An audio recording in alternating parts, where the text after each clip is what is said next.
and teller show that is right off the rack. You can buy this whole setup just like this from a magic dealer. The one change we made is the saw blade. The one that comes with it is really fake, cheap aluminum. We put kind of a nice, heavy steel blade in there. And you all set, Georgie? And give me a hand with this teller. It's kind of heavy. And a little bit of acting, Georgie.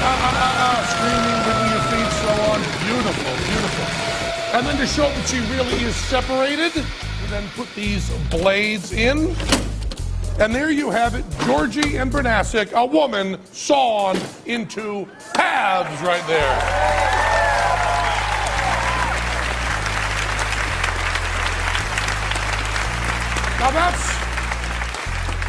Now when you see real magicians do this trick, at this point, they start moving really fast.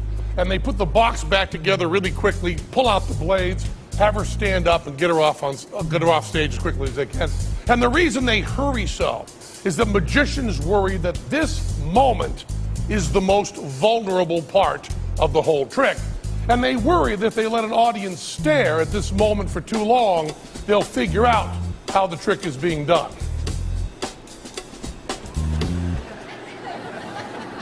We're okay with that. And the first thing you realize is based on a pretty flimsy psychological principle.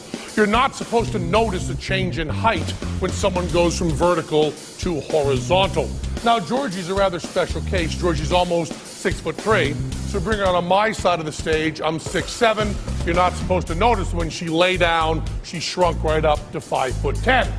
But once you notice that, you start to realize that the tabletop is not as thin as you first thought. The trim is thin, but the black goes back in a wedge. And by the time it's under the box, it has plenty of depth to conceal that part of Georgie that's no longer accounted for. And the blade doesn't really come near her. Let's show you here. Give me a hand here. Tell her. Georgie, you can't even feel the breeze off that. Can you, Georgie? No.